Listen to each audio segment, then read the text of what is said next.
Buenas tardes a todos y, como siempre, muchas gracias por la asistencia.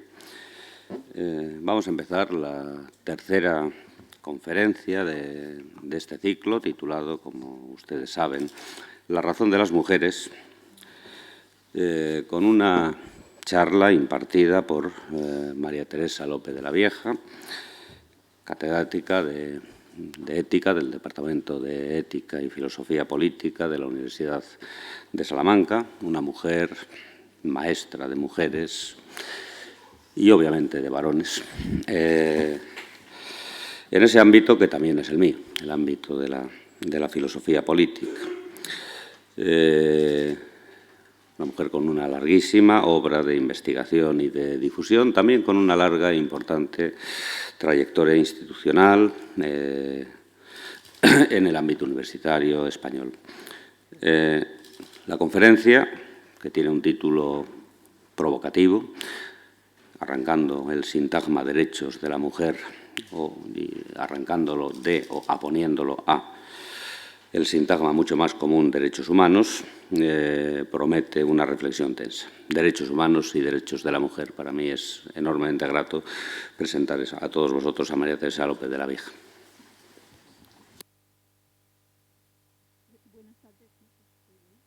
Ahora.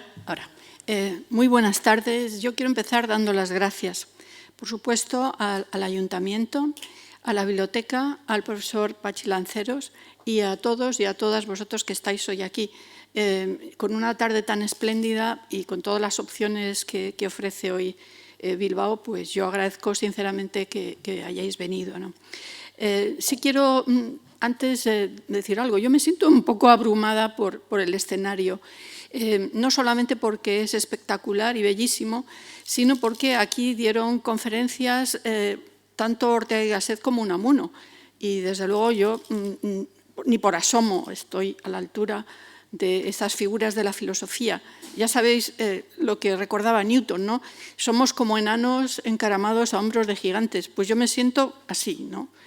Comparando con lo que han aportado en su momento Unamuno y Ortega y Gasset. Y quisiera también decir algo sobre el título. Algo también ha comentado el profesor Lanceros. Cuando me hicieron esta propuesta, pues, y yo pensé el cómo traer aquí un tema que, por cierto, no es tanto una conferencia, sino sobre todo una invitación al diálogo, al debate posterior, ¿no? Y es algo que tiene que ver con derechos de la mujer como si fueran algo distinto de los derechos humanos. Desde luego no lo son. Lo que sucede es que, por muchas circunstancias que ahora vamos a mencionar, parece que son derechos distintos y no tienen la universalidad que se reconoce a los derechos humanos. Entonces, es un poco lo que quería traer aquí y, bueno, pues vamos a ver si hay otro enfoque. Yo creo que sí, ya me diréis al final, a la hora de hablar de derechos de la mujer. Voy a empezar con un ejemplo y, claro está, ahí está. El ejemplo, viniendo como vengo de la Facultad de Filosofía de la Universidad de Salamanca, pues tiene que ser Unamuno, ¿no? Que es el vínculo más claro entre Bilbao y la Universidad de Salamanca. Ya sabéis que Unamuno tuvo un papel fundamental en la renovación de la universidad, que el año pasado la Universidad de Salamanca cumplió 800 años. Bueno, pues parte de la modernización se debe, desde luego, a Unamuno y a quienes siguieron con el programa de Unamuno. Entonces, el ejemplo que voy a poner procede de una de las obras de Unamuno que seguramente recordaréis y nos va a servir para introducirnos en este tema, ¿no? En el tema de por qué todavía es importante recordar que los derechos de la mujer pues, son derechos humanos. Y aquí tenemos el ejemplo y yo voy a pedir, por favor, a Anne que nos lo lea. Dos esferas. Aristóteles le llamó al hombre sun politikon, esto es, animal civil o ciudadano no político, que esto no es traducir, animal que tiende a vivir en ciudades, en mazorcas de casas estadizas, arraigadas en tierra por cimientos, y ese es el hombre y, sobre todo, el varón. Animal civil, urbano, fraternal y fratricida. Pero ¿este animal civil no ha de depurarse por acción doméstica? Pobre civilidad fraternal caínita, si no lo hubiera la domesticidad sororia. Muchas gracias, Anne.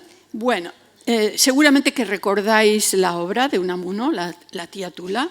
El prólogo es muy interesante porque da por sentado que hay efectivamente dos mundos.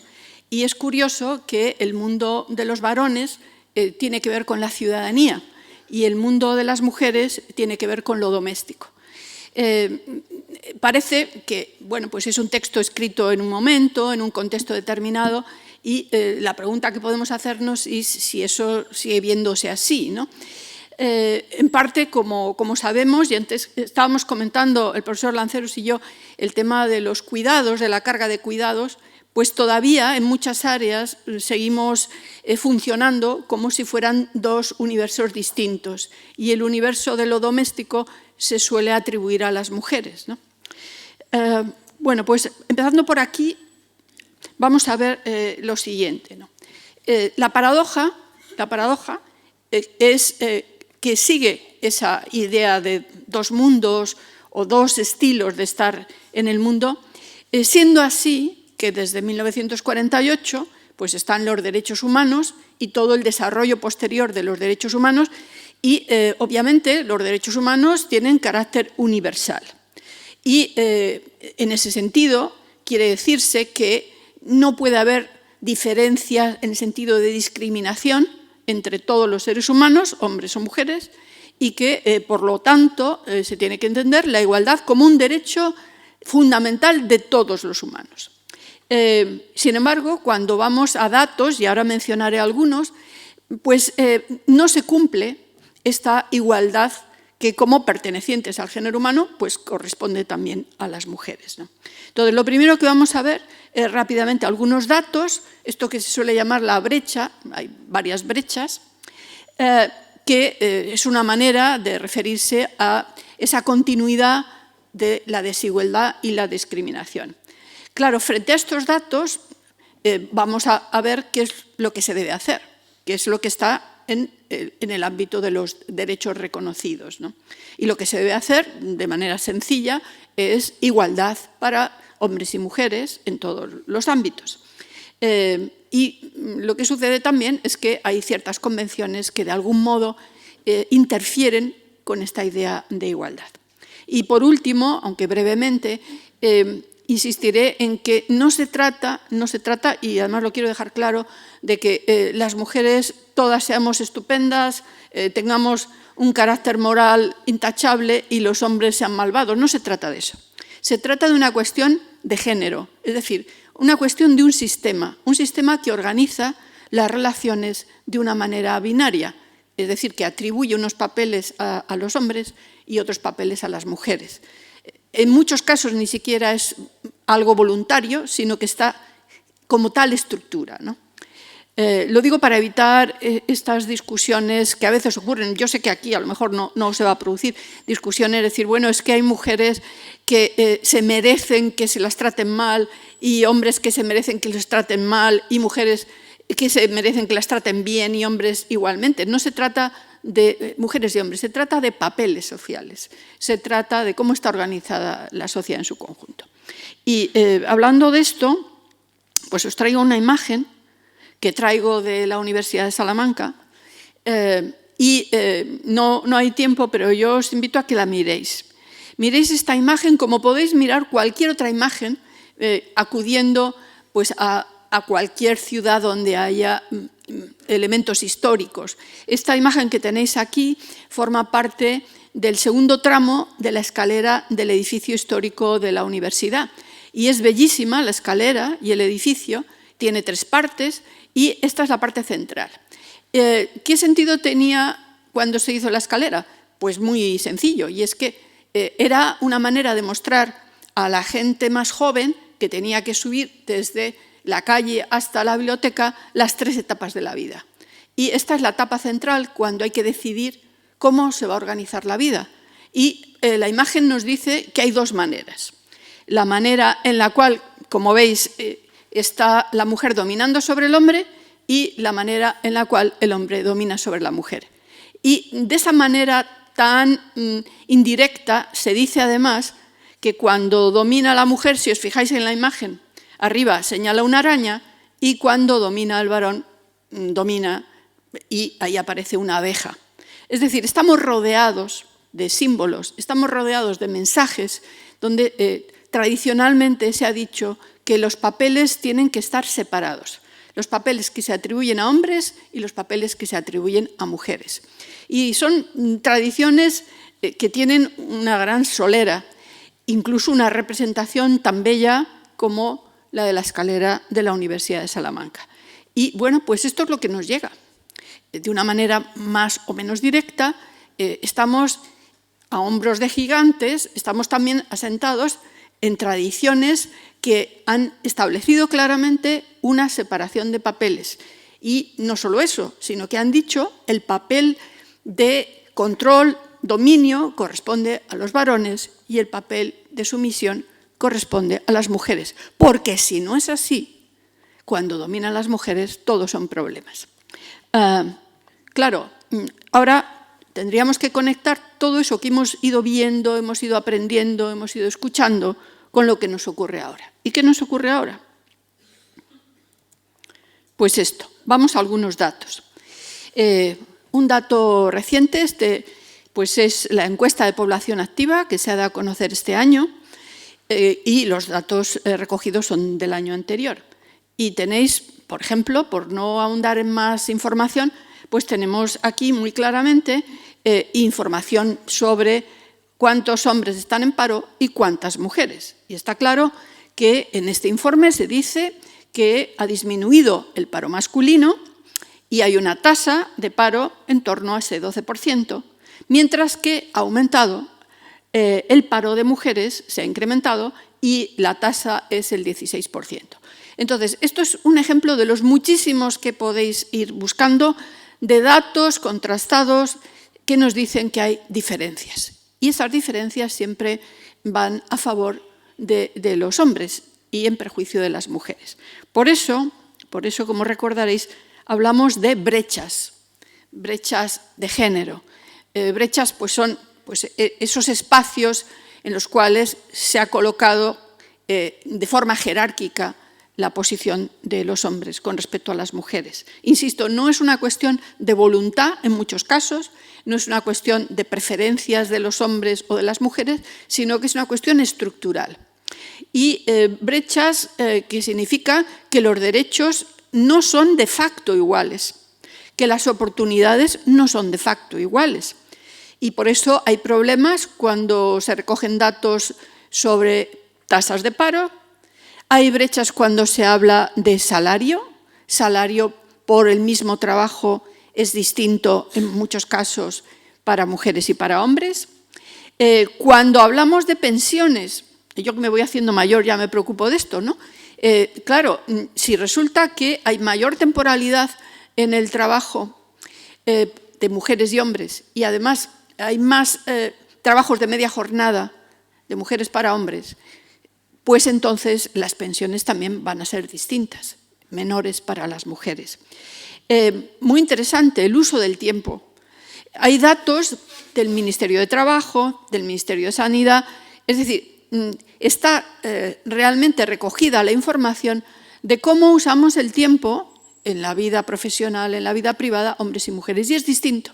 Es distinto, por ejemplo, cuántas horas se emplean en el cuidado de familiares o de personas a cargo en el hogar, pues hay más horas que dedican las mujeres que los hombres. Entonces, otra brecha que no está solamente en el salario, sino que está pues, en las actividades de la vida cotidiana. Otros datos que también podéis buscar, ¿qué pasa con las actividades voluntarias cuando se actúa dentro de una ONG? Pues la mayor parte de los voluntarios son voluntarias, pero si nos vamos a quién tiene capacidad de tomar decisiones, tiene papel directivo en las ONG, son hombres. Entonces ahí hay otra diferencia que hay que explicar por qué. Hay que explicar también lo que en el ámbito educativo, en el ámbito universitario, el profesor Lanceros también lo conoce, y vosotros y vosotras lo conocéis, es lo que se llama popularmente la tijera. La tijera consiste en que en los últimos años incluso en carreras como medicina, que requieren, pues, para entrar, una cualificación importante, la mayoría de los estudiantes universitarios son estudiantes chicas. Lo que sucede es que, ¿qué pasa cuando se gradúan? ¿Qué pasa cuando pretenden acceder al ámbito profesional? Ahí está la tijera, se invierten los datos, porque la mayor parte de los contratos son contratos que reciben ellos y no ellas. En el doctorado hay tijera, en la etapa en que se accede a una beca predoctoral y postdoctoral hay tijera, y en el perfil profesional del profesorado hay tijera. Entonces hay que explicar esto, es decir, ¿por qué si la mayor parte de quienes estudian estudios universitarios llegan a ese nivel, sin embargo luego el acceso al ámbito profesional es distinto, ¿no? Otro problema complicado en los ámbitos profesionales es el acoso, el mobbing. Pues también hay datos y se sabe que la mayor parte de las víctimas son mujeres. Hay informes muy interesantes, lo que se llama el informe Cisneros, que recogen datos sobre el mobbing en el ámbito universitario. Y, de nuevo, el personal administrativo mujeres suele ser más víctima de acoso laboral, y el profesorado y las estudiantes chicas más víctimas de acoso laboral. No puedo ni extenderme sobre la violencia de género. Tenemos noticias, por desgracia, casi todos los días en la prensa, en las noticias de radio y de televisión. Este es un tema, además, que se ha discutido mucho, pues hace poco, desde el 2014, porque se cumplían 10 años de la ley sobre violencia de género. Y, bueno, los datos están ahí. Y, bueno, seguro que tenéis en mente más casos o más problemas que muestran esa diferencia. Por eso he puesto aquí interrogante. Añadid lo que creéis conveniente, y si queréis luego lo hablamos, porque hay más formas de detectar el que, si bien tenemos avances legislativos importantes, luego diré algo de ello, sin embargo, de facto, si vamos al detalle en distintas áreas, pues sigue habiendo diferencias que son de tipo estructural. Es decir, no es algo aleatorio que le ocurra a un sector solo de la población. Por ejemplo, el acoso laboral ocurre sobre todo a mujeres, independientemente de la categoría profesional, ¿no? Así que tenemos un problema, o varios. El problema es que la igualdad no es efectiva en todas las áreas. Y ahí pues existen formas de nombrar el asunto. Se suele hablar de techo de cristal o de suelo pegajoso, resbaladizo.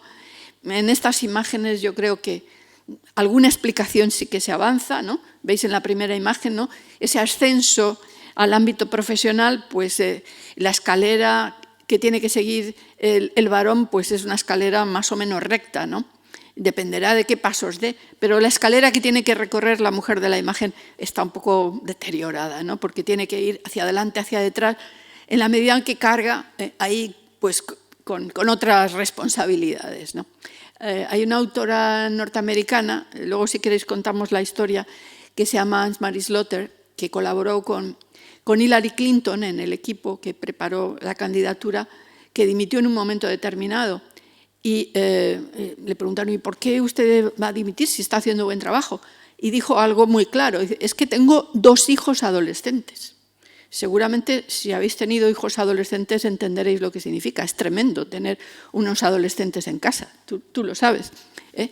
Es la peor etapa, es más complicada, hay que estar acompañando a esos adolescentes, ¿no? Y ella se vio desbordada y dice, bueno, yo como tengo 2 hijos adolescentes dimito. Bueno, pues es este tipo de carrera que esta misma autora, Anne-Marie Slaughter, dijo, es una escalera que va paso adelante, paso detrás, ¿no?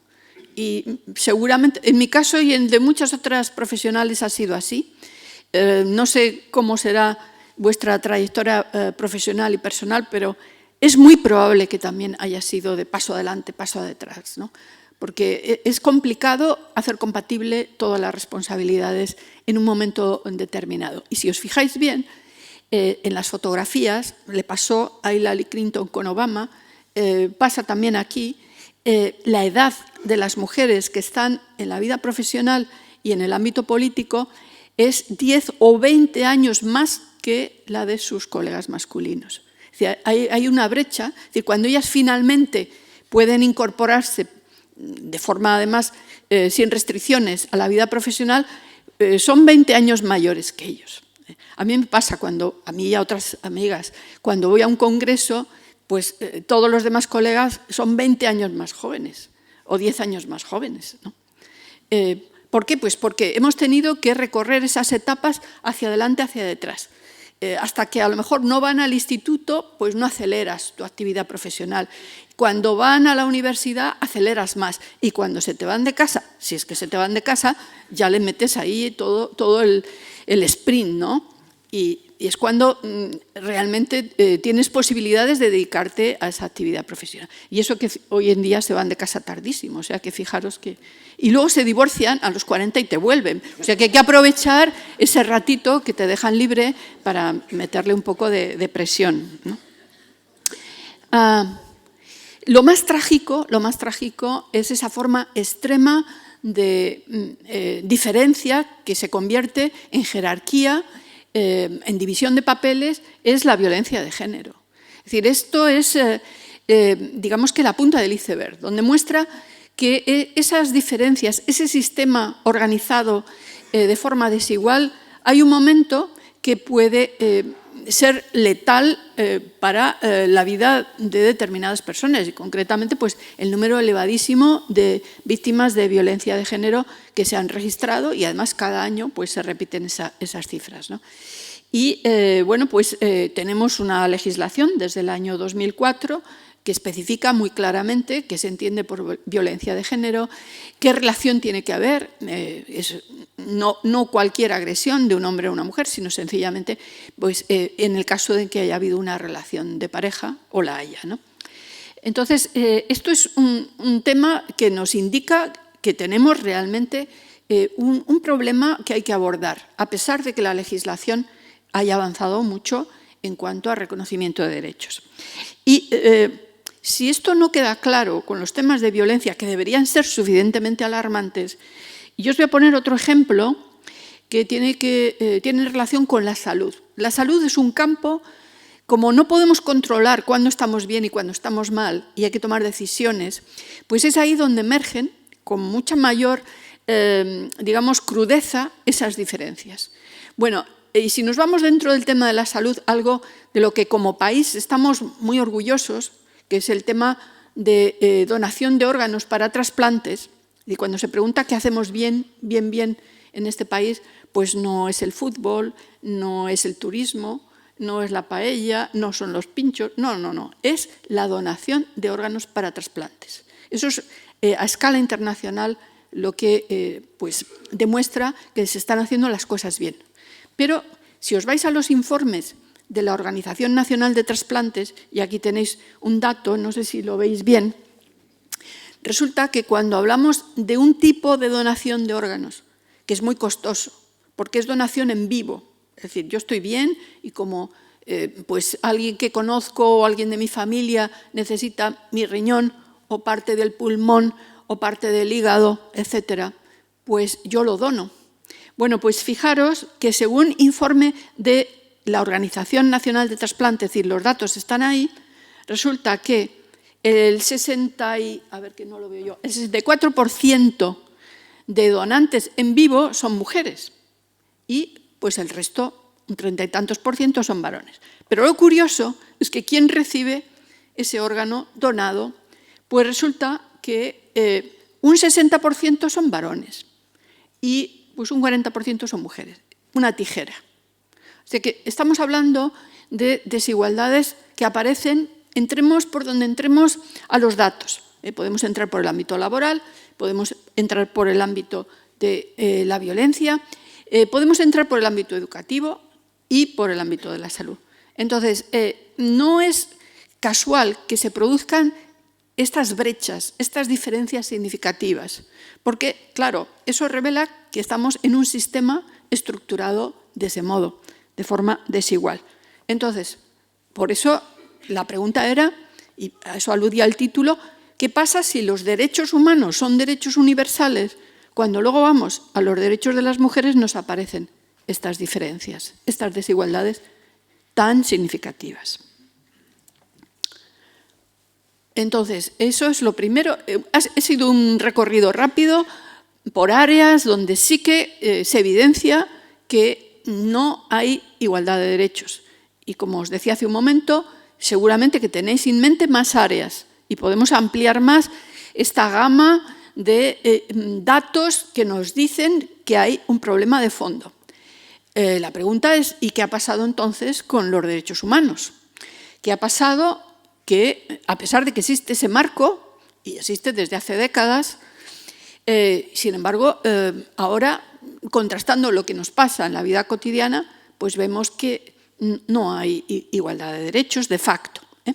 Bueno, pues estaba muy claro, y esto pues no me quiero extender porque lo conocéis bien, estaba muy claro en esta declaración del año 1948 que no debe haber distinción en este tipo de derechos, ni de raza, color, sexo, idioma, religión, etcétera, etcétera. Claro, eso es el marco general, el marco de referencia. Pero como no solo en España, sino en la mayor parte de los países, la información desde el año 48 en adelante decía que no hay esta igualdad y que sí hay discriminación por raza, color, sexo, etcétera, pues casi 30 años después resulta que Naciones Unidas entendió que era necesario establecer un marco muy claro para lo que se refiere a los derechos de las mujeres. Y esta es la Convención de 1979, que seguramente recordaréis. Y es una convención destinada a que se eliminen todas las formas de discriminación contra la mujer. ¿Por qué? Pues porque es necesario promover la igualdad y el argumento que usa el documento de 1979 es que esa igualdad entre hombres y mujeres permite el desarrollo pleno no solo de las mujeres, sino de las sociedades en su conjunto. Y, por lo tanto, es positivo para los países, es positivo para aumentar el bienestar de la población de todos los países y es una manera también de promover la paz. Es decir, que el argumento que utilizaba la Convención del 79 era a favor de las mujeres, pero eso es a favor de toda la población en todos los países, ¿no? Otro paso importante, como recordáis, se dio en los 90. Que se dieran estos pasos significa que a pesar de la declaración del 48, a pesar de la Convención del 79, todavía no había los resultados esperados. Y por eso, en 1995, se celebró esta conferencia, que entonces se llamaba de Pekín, recordaréis, ahora se llama de Beijing, y ahí intervino, por supuesto, personas de distintos países, y es interesante que cuando entonces participó Hillary Clinton, dijo algo que parecía obvio, y es que los derechos de las mujeres son derechos humanos. Y es que la información que ya se conocía en los años 90 decía que parece que no son derechos humanos porque no se reconocen como tales. Y entonces ella recordaba que el que sean derechos humanos significa que tiene que haber igualdad en la participación, en el ámbito social y político, tiene que haber iguales libertades y igual posibilidad de ser ciudadanos, ciudadanas en las sociedades democráticas. Es decir, en los años 90 también estaba claro que la igualdad todavía no se había conseguido y que había factores de discriminación importantes. Bueno, aquí en España está la ley del año 2007 y fijaros que la ley se llama de igualdad efectiva. ¿Por qué hubo que legislar en el 2007? Lo recordaréis. Desde la Constitución estaba claro que había igualdad formal entre hombres y mujeres, pero de nuevo los datos demostraban que esa igualdad formal no era efectiva y por eso se legisló de manera específica para intentar promover esa igualdad. La ley, sabéis, es muy interesante porque recorre todas las áreas, desde la sanidad al ámbito económico, educativo, etcétera, ¿no? Y además es muy interesante porque nos da una de las claves para avanzar en términos de igualdad y es el método que se llama de transversalidad, que quiere decir que si se quiere, por ejemplo, acabar con la brecha salarial, no basta incidir en el ámbito de las empresas, sino que hay que revisar todo lo que rodea la actividad profesional. ¿Qué pasa, por ejemplo, con las cargas familiares? ¿Qué pasa con la salud? ¿Qué pasa con el transporte? Etcétera. Entonces, los recursos que se empleen para promover la igualdad no solamente tienen que estar enfocados a un área, sino que han de tener el panorama completo de todas esas áreas que inciden en la vida de las mujeres y la vida de los hombres, que es lo que hace que haya un menor acceso a ciertos puestos o ciertas responsabilidades y haya menos salario. Entonces, tenemos en la ley todas las áreas han sido mencionadas y además tenemos la referencia al método de transversalidad que dice cómo hay que hacer las cosas. O sea que desde el año 2007 esto debería estar claro y, bueno, pues tenemos ahí distintos artículos. Por ejemplo, también es muy interesante que distingue entre discriminación directa e indirecta, en fin, bien. También es interesante que hay medidas que amplían lo que ya se había dicho en la ley sobre violencia de género del 2004. No voy a entrar en ello porque seguramente que lo recordaréis. Pero sí quiero decir algo, y es que fijaros que se han ido dando pasos, ¿no? Está la Convención del 79, las conclusiones de la Conferencia de Beijing, la legislación en España. Hay también una toma de posición a favor de los derechos de las mujeres y para evitar los problemas de discriminación y violencia, y es una convención del año 2011, o sea, de hace pocos años, donde insiste en estas cuestiones. Son temas pendientes. Esto es lo que quiere decir cuando hay un documento o hay legislación al respecto. Y esto, digamos, es el panorama macro, es decir, lo que ocurre en el ámbito internacional. Pero si vamos a lo cotidiano, a lo micro, por ejemplo, la Universidad de Salamanca, como otras universidades, tienen un plan de igualdad. La Universidad de Salamanca lo tiene desde el año 2008. Seguramente vuestra universidad también. Casi todas las universidades, por ley, deben tener un plan de igualdad para garantizar la igualdad efectiva.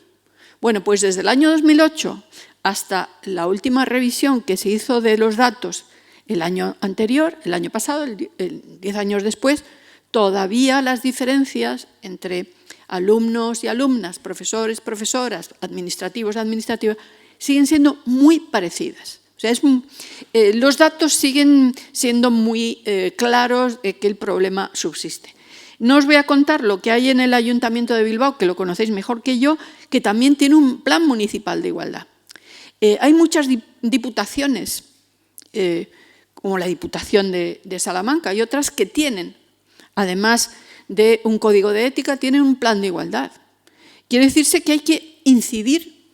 No basta con que haya una evolución normal de la incorporación de las mujeres a la esfera profesional y pública. Según los pronósticos, si seguimos así de lentamente, pues solo habrá que esperar 500 años a la igualdad. Bueno, pues esto no se puede dejar a la marcha de la historia o de la sociedad, hay que incidir. Y esto es lo que hay que hacer, planes específicos. Hay que promover la igualdad y si no se produce de forma espontánea, pues hay que poner las medidas para que esto avance, ¿no? Entonces, bueno, pues hemos visto que hay algunos datos, hemos visto que hay marcos normativos, es decir, hay obligación de promover la igualdad y evitar la discriminación. ¿Y qué es lo que falta? Bueno, faltan muchas cosas, pero una de las cosas que falta es adoptar, igual que dice, perdón, la ley del año 2007 de la igualdad, que hay que adoptar un método, porque si no esto no funciona. Lo que se avanza en el ámbito profesional en temas de salario se neutraliza si resulta que las mujeres tienen que pedir jornada reducida porque tienen cargas familiares. O sea, hay que tener una panorámica mucho más completa para tener resultados. Bueno, pues otra cosa que hay que añadir para empezar a ver las variantes que rodean al problema es tener un punto de vista. Y el punto de vista se conoce como punto de vista de género. Quizás la fórmula más sencilla para entender a qué nos referimos cuando hablamos de género está en este conocido texto de Simone de Beauvoir. Anne, no te digo que nos lo leas porque no tenemos tiempo, pero bueno, ahí está. Y es que que no se nace mujer, sino que se aprende a serlo.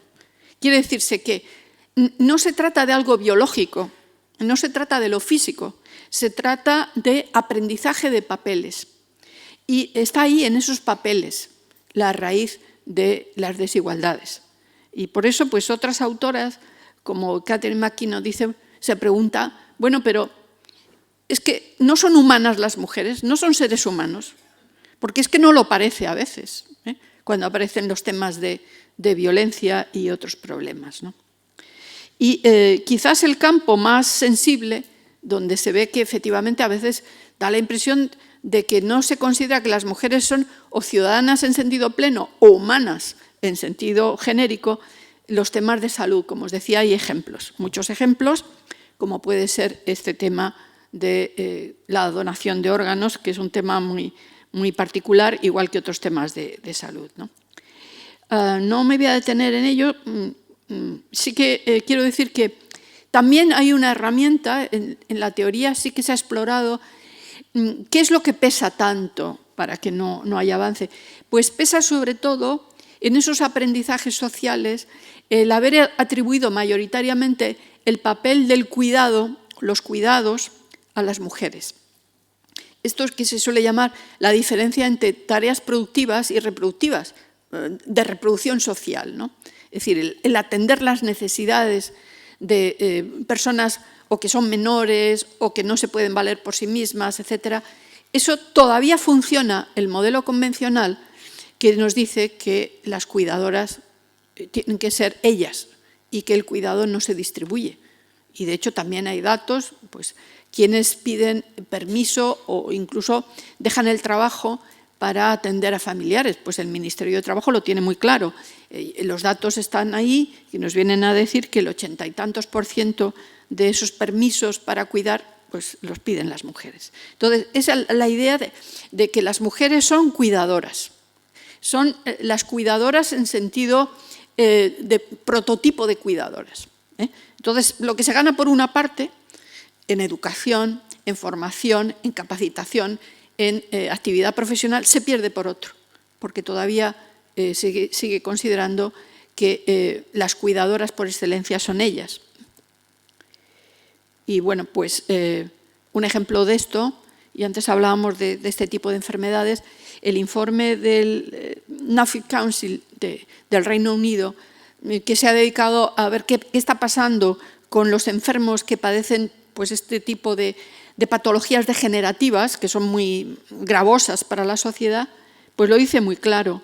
El 85% de personas que asumen el cuidado de personas con cuidados, que necesitan cuidados de larga duración, porque tienen enfermedades degenerativas, son mujeres. Y no estamos hablando de datos que sean solo del Reino Unido o solo de España, y son muy parecidos. Os vais a otros países y de nuevo las tareas del cuidado lo asumen mayoritariamente mujeres. No es una cuestión solo que se haya visto con perspectiva de género, sino que hay organizaciones internacionales como la Organización Mundial de la Salud que lo ha señalado ya desde el año 2001, ha dicho que para hablar de temas de salud hay que promover la igualdad y la equidad, y por eso hay que adoptar el enfoque de género, para empezar a ver dónde están los problemas y dónde las posibles soluciones. Y también alude al método, ¿no? Total, y cerrando un poco, porque me gustaría escuchar lo que tenéis que decir. El objetivo, cuando hablamos de derechos humanos, es la igualdad, entre otros. Y la igualdad, por supuesto, entre hombres y mujeres. Y eso significa que ciertas diferencias que pueden ser interesantes, respetables, asumibles en el ámbito privado o prepolítico, no tienen por qué trasladarse a menos derechos o a menos participación en el ámbito público. Y eso es lo que pretende en España la ley del 2007. Claro, existen entre medias las brechas, todas las que hemos visto y muchas más que seguramente tenéis en mente. Y por eso mi sugerencia, ya me diréis si estáis o no de acuerdo, es que es muy necesario ver todos esos elementos que provocan el que los derechos no sean iguales. Es que los derechos de la mujer parezca que sean especiales cuando son derechos universales. Y bueno, pues es la perspectiva de género la que nos permite ver cuál es la raíz de ese problema, que es un problema estructural y que afecta pues, a todas esas áreas y a muchas más. Así que, bueno, hablamos de universalidad de derechos porque son derechos humanos y eso significa que, entre otras razones, tiene que haber igualdad. Pero el análisis de toda la información a la cual podemos tener acceso nos dice que no es tal, no es efectiva, es formal, pero no es efectiva, y por eso la perspectiva de género pues es una herramienta útil para ver cuál es el origen de las definiciones que son desiguales. Y bueno, para ir cerrando, volvamos a donde hemos empezado, a la tía Tula. Ahora sí, Anne. Gertrudis se sintió siempre sola, es decir, sola para que la ayudaran, porque para ayudar ella a los otros no estaba sola. Era como una huérfana cargada de hijos. Ella sería el báculo de todos los que la rodearan, pero si sus piernas flaquearan, si su cabeza no le mantuviese firme en su sendero, si su corazón empezaba a bambolear y enflaquecer, ¿quién la sostendría a ella? ¿Quién sería su báculo? Porque ella, tan henchida del sentimiento, de la pasión mejor, de la maternidad, no sentía la filialidad. Muchas gracias. Bueno, esta es la idea de la cuidadora, la que se dedica abnegadamente a los otros, pero el precio, ya lo señalaba Unamuno, en parte es este que hay aquí, ¿no? en el texto. Y bueno, casi todas las imágenes que hemos ido viendo con las diapositivas proceden de Louis Bourgeois, y aquí tenéis en el Guggenheim, en la entrada, esta escultura que se llama Mamá, y es una araña, y es ambivalente. La araña manipula y la araña teje, ¿no? Y bueno, la imagen que yo traía de Salamanca era esta. Aquí tenéis a Unamuno justo al pie de la escalera, y para terminar, las conclusiones las dejamos porque mejor las hablamos, pero sí que os quiero preguntar si para terminar. Yo traía dos ejemplos, uno que es un tráiler de la película La tía Tula, si no la recordáis, y otro una canción de Carlos Cano, que tiene que ver con violencia de género. ¿Qué queréis, canción o película? Las dos. Mohamed, empezamos con la canción. Por dar a elegir. Carlos Cano. A ver si sale. Es terrible la historia que cuenta.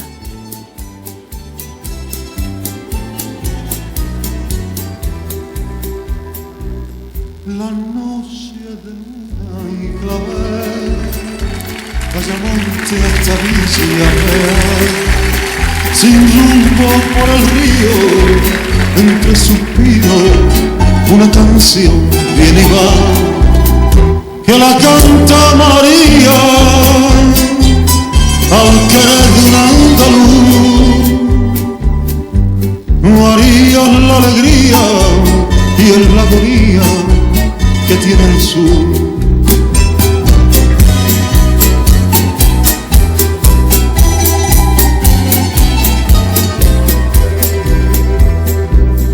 Que conoció a ese hombre en una noche de vino verde y calor, y entre palma y fandango la fue enredando, le trastornó el corazón. Y en las playas de Isla se perdieron los dos, donde rompen las olas, besó su boca y se entregó. Ay, María la portuguesa, de Ayamonte hasta Faro, se oíste fado con la taberna, de bebe viño amargo, porque canta con tristeza, porque esos ojos cerrados, un amor desgraciado, por eso canta, por eso pena. Fado, porque me faltan sus ojos, fado porque me falta su boca, fado porque se fue por el río, fado porque se fue con la sombra.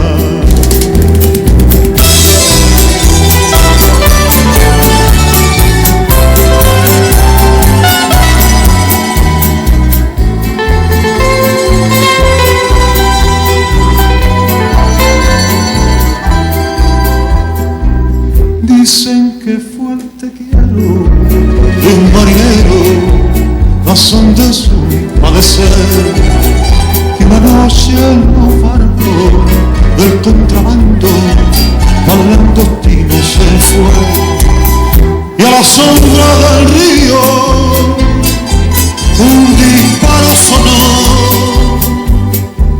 y de aquel sufrimiento nació el lamento de esta canción. Ay, María la portuguesa, la llamante hasta certificado por la taberna, le bebe viño amargo porque canta con tristeza, porque esos ojos cerrados, un amor desgraciado, por eso canta, por eso juega. Fado, porque me faltan sus ojos, fado, me falta su boca, fado porque se fue por el río, fado porque se fue con la sombra.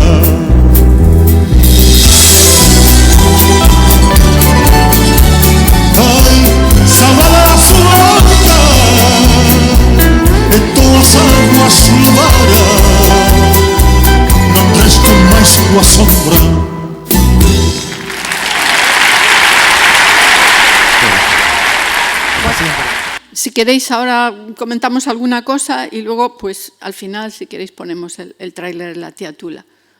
Así que ahora...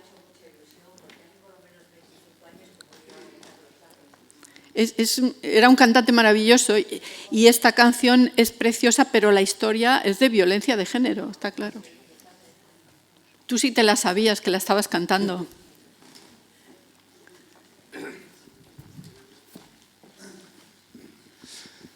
Bueno, a mí una cosa que se me ha ocurrido ha sido hablar un poco de la economía sumergida, que no hemos comentado mucho. Sabemos que hay ciertos trabajos, el servicio doméstico, la prostitución, hay ciertos trabajos, digamos, que lo está haciendo la mujer. Y es una realidad que no vemos y que tiene que ser reconocida de alguna forma. Y luego, en torno a esto también, el tema multisectorial, ¿no? Intersectorial de la lucha de los derechos de la mujer puede tener que ver con la lucha de otros colectivos también. Y de esa forma se refuerza mutuamente, ¿no? El tema de, pues eso, de los derechos gay, lesbo, trans, el tema de... pues muchos otros. Yo te quería comentar eso, porque como has comentado una serie de factores en los que la mujer pues tiene alguna presencia, pues te quería comentar esto, sin más. ¿Contesto? Sí. Bueno, muchísimas gracias, muy oportuno, porque efectivamente si analizamos lo que es el ámbito no solamente de reproductivo, es decir, de mantenimiento de las tareas sociales, sino el ámbito productivo, también ahí se ven las diferencias. Y claro está el tema de la economía sumergida. Yo, sin embargo, no consideraría la prostitución como un trabajo. La mayor parte de las reflexiones que se hacen desde enfoque de género son absolutamente contrarias a lo que es cualquier forma de legalización o de permisividad sobre la prostitución.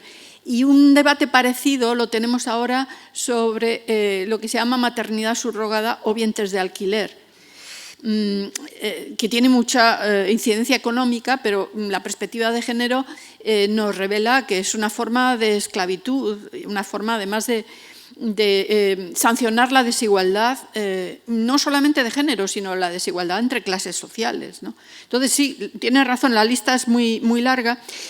Es muy problemático, aunque es un punto clave lo que mencionas, el tema de las alianzas, ¿no?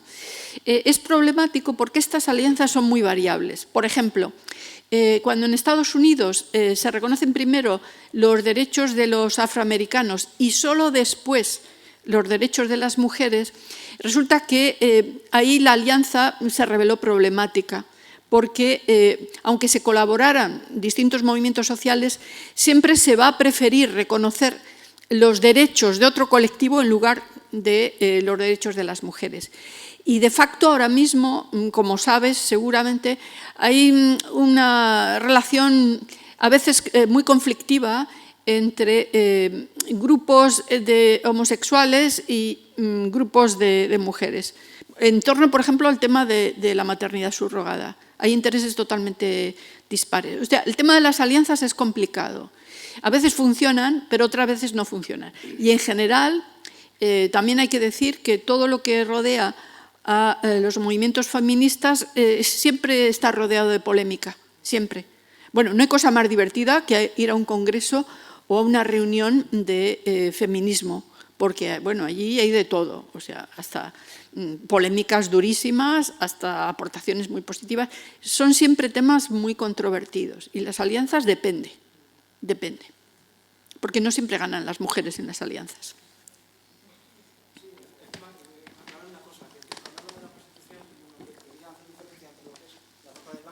Ah, vale, la trata. Quería hacer diferencia entre eso, que es una realidad, pues eso, tremenda, y por otra parte, tú te has dicho que prefieres no decir que es un trabajo, ¿no? Pero las situaciones de autonomía también, ¿no?, que se dan en ese colectivo. Entonces, yo quería de alguna forma diferenciar en ese sentido. Vale, justo. Sí, sí, es distinto la trata de la prostitución. Tienes toda la razón. Aunque a veces se mezclan, pero la policía lo suele decir, ¿no?, que es muy difícil distinguir. Son dos temas. Vale. Buenas tardes. Me parece muy relevante el hecho de traer a colación la canción, porque pues realmente uno puede evidenciar que en la música hay una expresión abrupta sobre la violencia y uno puede ver un recorrido y un trayecto grandísimo. De hecho, por ejemplo, uno podría pensar que estas interpretaciones nada tienen que ver como con el pensamiento, la postura del cantante, pero pues hace unos días, por ejemplo, Vicente Fernández hizo una alusión a que no recibía una donación y bueno, todo eso, y pues si fuéramos a ver las letras de sus canciones, pues habría unas aportaciones importantes.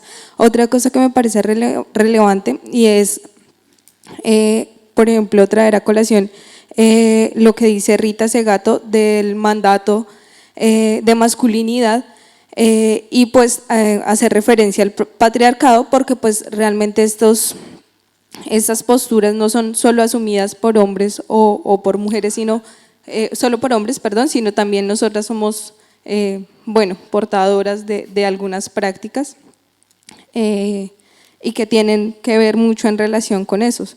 Y que cuando, pues me parece muy relevante en ese sentido, en estas maneras de incidir, más allá de, bueno, de lo teórico, ¿cómo encaminarías la reflexión a ese incidir?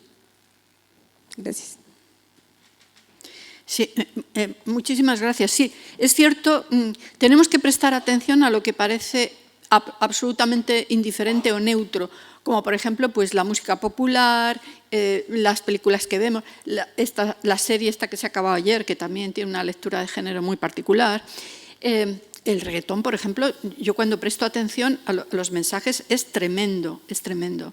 Entonces, es todo eso que nos rodea, las imágenes, tenemos que analizarlo porque eso se traslada normalizando la jerarquía que el sistema patriarcal establece entre hombres y mujeres. El patriarcado es un sistema que organiza todo de forma dual. Es la forma más eficaz de organizar la división del trabajo, porque desde que naces dice, bueno, pues si es niña, así toda la vida ya te va a corresponder esto, y si es niño, todo esto otro, ¿no?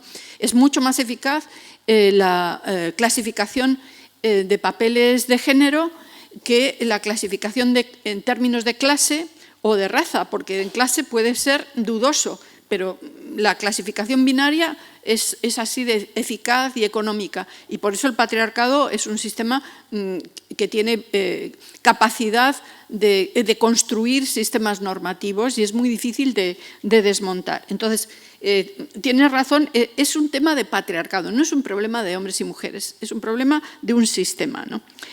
Claro, que por eso hay mujeres que son machistas, sin duda, porque son las que transmiten esas pautas a la generación siguiente, que hacen diferencia entre hijos e hijas, etc., ¿no?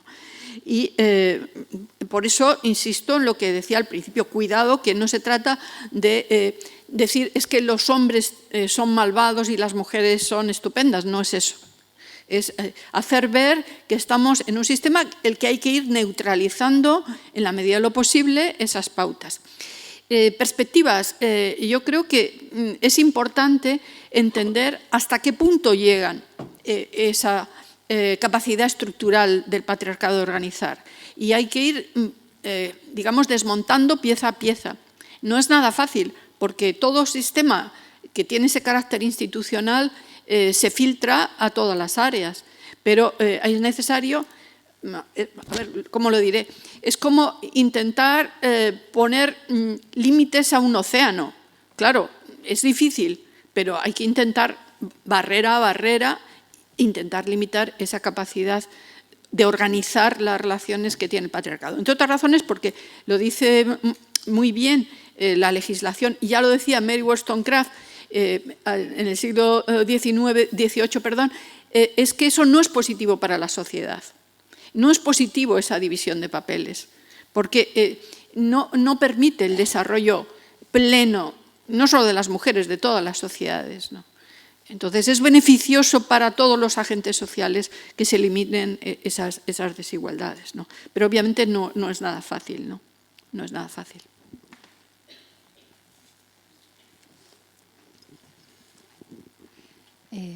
Buenas tardes. Sí, lo primero, agradeceros la charla.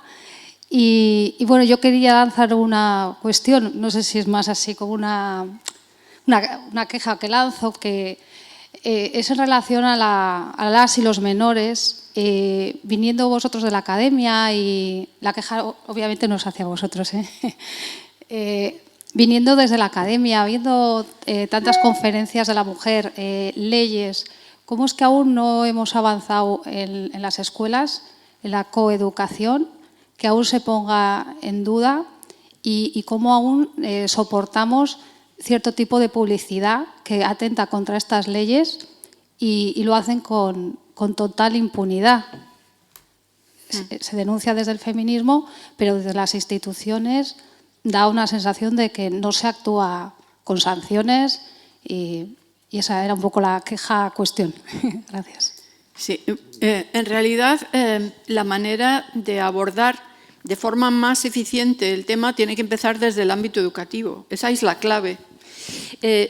¿Cuál es el problema? Y haces una pregunta fundamental. ¿Por qué todos los avances parece que tienen resultados tan modestos, ¿no? Por esta razón que estábamos comentando hace un momento. Es que se trata de un sistema que utiliza todos los recursos simbólicos, como ya estaba planteando, legales, económicos, como tú planteabas. Utiliza absolutamente todos los recursos en una dirección, porque hay que dividir el trabajo social, y esa es la manera más sencilla, más rápida, más eficiente. Entonces hay que neutralizar en la medida de lo posible ese sistema que llega a todas las áreas. Y quizás la otra clave es esto que dice la ley del 2007, que se recogía ya en documentos de la Unión Europea en los años 90. Hay que usar un método. No se puede incidir solo en el ámbito académico, como tú mencionabas, solo en el ámbito económico, solo en el ámbito cultural. Hay que tener una visión de conjunto, tener un plan estratégico, un plan de igualdad para un ayuntamiento, una universidad, y cubrir todas las áreas que competen a esa universidad, a ese ayuntamiento o a ese país. Porque si se incide solo en una, en el ámbito educativo, luego llega, por ejemplo, el deporte o la industria del ocio, y eso lo deshace. Es decir, que hay que utilizar este método transversal de mainstreaming, y esto es lo que no se suele hacer. Y esto sería el modo de empezar, ¿no?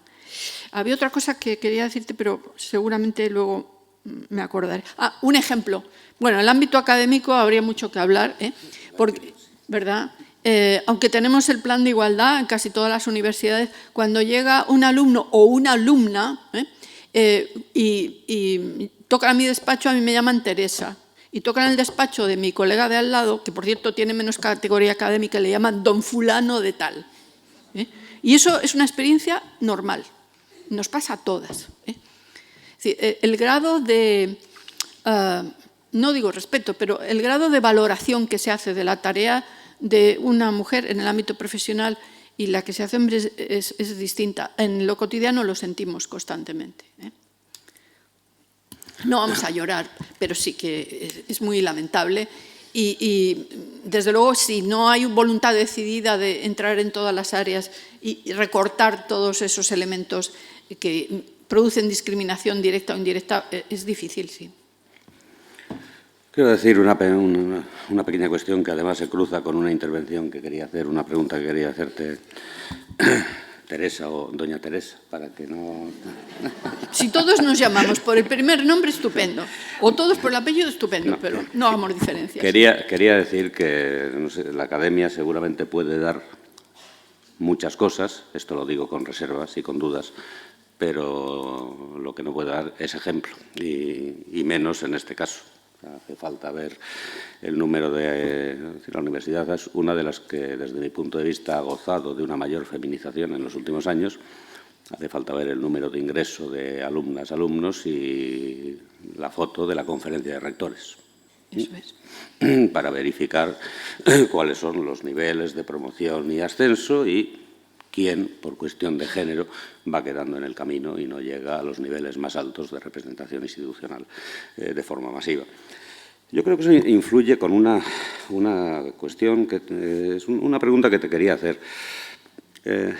Cuando se carga la reflexión sobre el derecho, y en este caso, magníficamente, derechos humanos, derechos de la mujer, parece que se incide en un ámbito que, al estar regulado, al estar legislado, no admite diferencias. Yo creo que se ganaría una perspectiva mayor si sin negar la reflexión que tú has hecho, al revés, afirmándola, se cargase más la reflexión sobre el sistema de las obligaciones.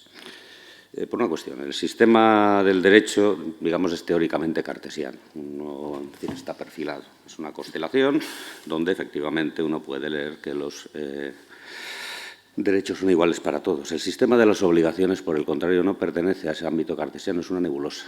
Y es algo que se arrastra a través de ese torrente moral en el sentido más latino del término, de lo que se hace, ese conjunto de rutinas, y lo que se hace es que la distribución de obligaciones entre hombres y mujeres socialmente admitida, no solo socialmente admitida, sino socialmente convalidada, demandada, sea absolutamente imparitaria y desventajosa para las mujeres. Las mujeres tienen socialmente muchas más obligaciones que los hombres. Eso hace que no puedan en ningún caso disfrutar de los mismos derechos, porque para vosotras la escalera es una escalera que está lastrada por un conjunto interminable de obligaciones, desde la comida hasta los niños pequeños, hasta los abuelos mayores, hasta los hijos divorciados, como decías tú, con mucha gracia, y sin embargo resulta que socialmente el hombre está exento de la mayoría de esas obligaciones y, por lo tanto, puede gozar de los derechos que tiene. El problema es que la mujer, dada la carga de obligaciones, no puede gozar ni de los derechos que tiene reconocidos. Sí, vamos, estoy de acuerdo con respecto a lo primero. Es más, el Ministerio publica anualmente o con cierta periodicidad los datos de profesorado en el ámbito académico y muy claramente se ve, y esto se repite, que para llegar a la misma categoría le cuestan 10 años más a las mujeres que a los hombres. Y estos datos. Naturalmente el Ministerio no se pregunta por qué ni nada por el estilo, pero ahí está el hecho. Con respecto a los derechos que planteas es muy interesante porque los derechos humanos, parte del problema de que no haya igualdad efectiva es que en muchos casos los derechos humanos establecen un marco de carácter universal, pero luego en cada contexto, en cada país, se tienen que convertir en derechos positivos. En algunos casos no se ha hecho, como sucede con lo que estamos diciendo, derechos de las mujeres, porque el tema es que los derechos se pueden entender como derechos morales o como derechos en sentido jurídico. Entonces, en sentido jurídico, pues se convierten efectivamente en una obligación correspondiente. Pero si se han entendido como derechos morales, que es lo que ha pasado con el caso de las mujeres, se entienden solo como demandas, que están muy bien, pero no generan una obligación correlativa. Es decir, generan lo que se llama derechos imperfectos, que no tienen un destinatario claro, no exigen una regulación clara. Entonces, se ha entendido que todo lo que se refiere a las mujeres está más bien relacionado con derechos morales y, por lo tanto, el que eso se cumpla o no está relacionado con la voluntariedad. Entonces, por decirlo de manera sencilla, aunque existe y está reglamentado, pues tendrás igualdad en el reparto de las tareas de tu casa, del cuidado, etcétera, si resulta que te toca, entre comillas, una pareja que pues es una pareja que entiende que eso se tiene que distribuir de manera equitativa, una pareja responsable, pero eso es puro azar. Entonces, eso es lo que pasa si lo entiendes como un derecho moral, que se asumirá moralmente, pero no legalmente. Es decir, tú puedes estar muy contenta si te toca una pareja que distribuye, pero no le vas a poder denunciar porque no reparta el cuidado de los niños o no se ocupe de las lavadoras, porque eso no es objeto de denuncia, eso no es un derecho en sentido positivo, ¿no? Entonces, parte está en ese desfase que se entiende como moral y no como jurídico. Y por eso el resultado es el que tú dices. Resulta que ellas sí que tienen esas obligaciones en sentido, porque no puedes abandonar a un niño, no puedes abandonar a un padre con Alzheimer, ¿eh? O sea que ahí hay una asimetría en cómo se entienden incluso los derechos.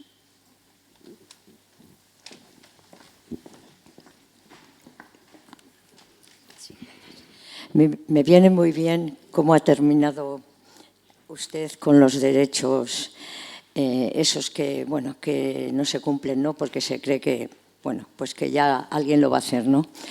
A ver, yo pienso que todavía estamos en una sociedad patriarcal que va a costar, primero, bueno, pues que se vaya un poquito, ¿no?, de nuestra vida ordinaria, porque en realidad, ¿desde cuándo tenemos una Constitución que nos reconoce unos derechos? Pues solo desde hace 40 años, porque todo el siglo XX, hasta los años 80, hemos tenido malos gobernantes y 40 años de dictadura. Entonces, ¿cómo no hemos avanzado? También la religión ha puesto su punto, ¿no? La religión también ha favorecido a que sería muy patriarcal la sociedad española. Entonces, estamos a 50 años luz del resto de Europa, pero no solo los de España, también los portugueses, la península ibérica, también una parte de los italianos, una parte de los griegos, todo el Mediterráneo, pues como que somos eso, más de familia, más de tal, más de menos derechos, más de aguantar, más de todo. Yo conozco la sociedad sueca, porque tengo un familiar allí, y allí no pasa eso. Allí no pasa eso. Allí los cuidados no hay que pedirlos, ni hay que distribuirlos. Allí no. Allí, para empezar, cuando una pareja se separa y tiene hijos pequeños, bueno, pues 7, 8 años, lo primero que hace es vender la casa donde viven, aunque sea un chalecito o una casita, es decir, se vende. ¿Y qué se hace? Pues primero se piensa en qué escuela quieren que estudien los niños. Y según donde estudien los niños, allí compran una casa para los niños, que llaman la casa de los niños. Y voy a decir por qué. Primeramente, entre los dos padres, padre y madre, eligen qué método quieren, o sea, qué escuela. Cada escuela da más o menos un método distinto, ¿no? El Montessori, el de la naturaleza, el conductista, el tal y cual. Bueno, pues según el método que quieran para sus hijos, solicitan antes de separarse para el próximo año o para dentro de 2 meses que quieren un ingreso de esos niños. Y en una semana les contestan. Y entonces, en vista de eso, ya buscan... Brevedad. Bueno, buscan lo de esto. Entonces, cada padre se busca, o sea, compra la casa de los niños, y luego cada padre se busca su apartamento. Porque durante 6 meses el padre tiene que convivir con los niños en la casa de los niños y otros 6 meses la madre. De tal manera que esos niños se crían con el padre y con la madre durante 6 meses las 24 horas del día. Eso es un punto que aquí todavía no ha llegado. Y ya veremos cuándo llega, supongo que llegará. ¿Qué pasa? Que cuando esas parejas separadas, bueno, ese hombre y esa mujer tienen otra pareja, porque han encontrado otra persona, esa pareja tiene que saber que ese hombre o esa mujer tiene una responsabilidad cada 6 meses de convivir con niños y tiene que decidir si va a estar a gusto con esa pareja conviviendo con los hijos de esa pareja. Entonces, bueno, ahí seguiríamos mucho más, porque podría decir muchos más datos. Pero para llegar a eso necesitamos muchos años, muchos años. Muchas gracias. Vamos a ver. Cuando hemos estado hablando del cuidado y la distribución del cuidado, también hay bastante literatura, antes que hablábamos de posibles soluciones, que viene a decir que el problema en parte viene porque el cuidado se entiende que tiene que quedar en la vida privada y tú lo resuelves como puedes. Y, por lo tanto, dentro se negocia y suele tocar a las mujeres. También hay literatura que dice que el cuidado tiene que ser un asunto social y político, es decir, las instituciones tienen que asumir parte de esas tareas del cuidado, por ejemplo, legislando, por ejemplo, ofreciendo el cómo se distribuye, etcétera. Es decir, tiene que ser parte de la agenda política. Se tiene que decir cómo se solucionan la atención a los menores, la atención a los enfermos, etcétera. Y eso significa, por abreviar también, el que hay que valorar el papel del estado del bienestar, que ofrece bienes públicos. Si lo que estamos haciendo desde hace 20 años o 30 años es desmantelar el estado del bienestar, pues obviamente ciertas cuestiones tendrán que resolverse en la vida privada y se resolverán al modo tradicional. Es decir, si hay estado del bienestar, como puede haberlo en otros países, pues habrá mayores posibilidades de distribución. Y si no hay estado del bienestar, pues nada. Con respecto a países nórdicos, eso en un área, porque hay otra área, que es la violencia de género, donde no hay diferencias. Y no hay diferencias porque los datos de víctimas de violencia son muy parecidos en todos los países. Y por volver al tema de la donación de órganos, este mismo problema que nos aparece en España es exactamente igual en Italia, en Francia, en Suiza y en Alemania. Tiene que ver con esa organización del patriarcado. Y ahí no ha habido avances. Y en el ámbito académico, que hay mucha experiencia en países como Suecia y Finlandia, también se reconoce que los avances son escasísimos. O sea que no es solo cuestión cultural y de estado del bienestar. Y luego, con respecto a lo que señalabas del sistema patriarcal, es que tenemos que estar constantemente viendo cómo se filtra. Bueno, por resumir, a mí mis hijos hace años que me dicen no voy contigo al cine, no voy contigo al teatro, no puedo el rato de ocio porque inmediatamente ves qué se está transmitiendo cuando vas a ver una película o cuando vas a ver una obra de teatro. Entonces, bueno, lo que pasa es que denunciar todo esto pues hace que, pues, como decía el texto de Unamuno, te vayas quedando un poco sola. Pero esto es lo que hay, o sea, hay que elegir, ¿no? O decimos lo que hay, lo que es la verdad y lo que vemos, y eso no puede ser agradable para todo el mundo, o seguimos reproduciendo ese modelo.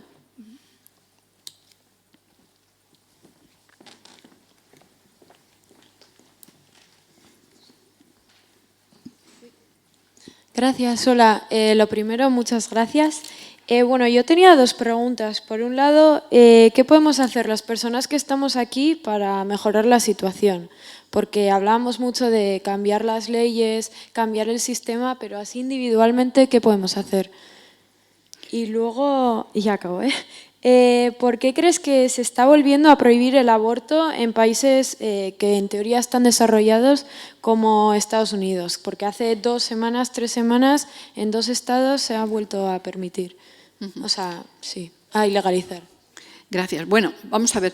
Cuando hablamos de plantear alternativas al sistema patriarcal, eso se hace dentro de marcos de instituciones. Entonces, allí donde estemos, nosotros estamos en la universidad, pero puedes estar en el ámbito laboral, puedes estar en el ámbito de la enseñanza secundaria, trabajando en la primaria, en la industria del ocio. Allí donde estemos, en el marco institucional, sí que podemos contribuir. Entre otras cosas, habría que preguntarse, allí donde estoy, ¿tienen un plan de igualdad? Voy a mirarlo. ¿Están haciendo lo que dicen que tienen que hacer? Es decir, en el marco en el que estamos. Es ahí donde hay que operar. Y luego, con respecto a lo segundo, claro, el aborto está, desde los años 60, aparece siempre unido a cuestiones de, digamos, políticas, para entendernos. Es decir, allí donde hay elecciones, allí donde hay cambios en el ámbito o parlamentario o en el ámbito local, etcétera, es una cuestión que sirve de test y es una cuestión extrema que muestra esa voluntad del modelo patriarcal de controlar lo que es la reproducción y las decisiones de las mujeres. Entonces, en Estados Unidos ya se sabe que se llama la thorny issue, o sea, la cuestión espinosa. Es inevitable, suele aparecer y es un indicador muy claro de cuál es el enfoque que se está dando en Arizona o en Alabama o en Missouri, en los distintos estados, porque Estados Unidos, cada estado tiene una legislación. Y desde los años 60 hasta ahora se puede ver este avance-retroceso a la medida que hay avance-retroceso en el ámbito político. Aquí ha salido, en la campaña del mes anterior, ha salido también este tema y ha salido también el tema de la maternidad subrogada. ¿Qué tiene que ver la cuestión de la reproducción, la maternidad, el aborto, con las elecciones nacionales? Pues no mucho, pero es inevitable que salga siempre. Y es un indicador de cuál es la valoración que se hace de los derechos de las mujeres.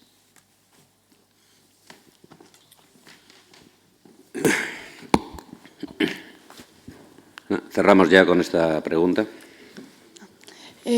Bueno, yo quería preguntar, teniendo en cuenta que en los últimos 10 años o así, ha habido un cambio radical en el feminismo, una nueva ola del feminismo.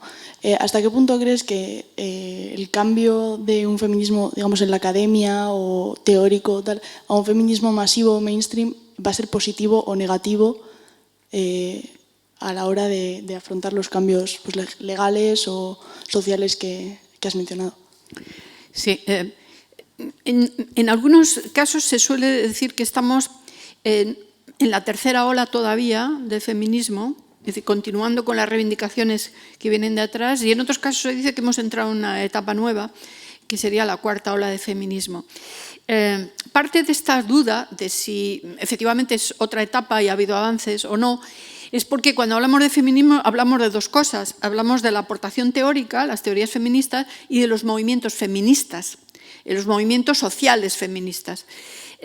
Cuando coinciden las dos, sí que se observa un cierto avance en ciertas áreas, pero no siempre ocurre.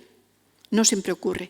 Y yo lo que sí te puedo decir es que en el ámbito teórico lo que sí se reconoce hoy en día es una enorme gama de propuestas.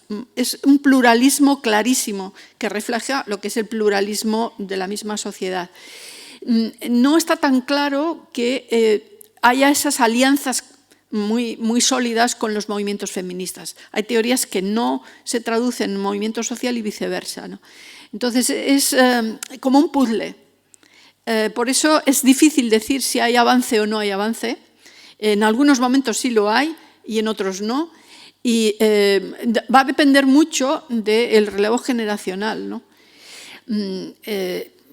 Ha habido unos años donde las más mayores nos sentíamos muy desanimadas porque no había tal relevo y ahora pues sí que parece que las más jóvenes se incorporan. Entonces esto va a ser difícil de prever, pero la clave va a estar en qué hacéis las generaciones más jóvenes. Bueno, muchas gracias a todos por vuestra asistencia y vuestra participación y muchísimas gracias a María Teresa por la gran conferencia y por el diálogo que ha propiciado sobre ella. Quedáis finalmente y como siempre invitados a la conferencia del próximo lunes con la que cerramos este ciclo que será impartida por Elena Hernández Sandoica, profesora de Historia de la Universidad Complutense de Madrid, y que arrancará de una mujer excepcional, Rosario de Acuña, para hablar de la escritura y la vida. Muchísimas gracias a todos. Muchas gracias, María Teresa. Diles que la película La tía Tula, que ya no da tiempo. Disculpad, me dice, error mío, que la película La tía Tula que la veáis en YouTube. Gracias. No, es que ya no daba tiempo a más cosas que me han preguntado, pero bueno.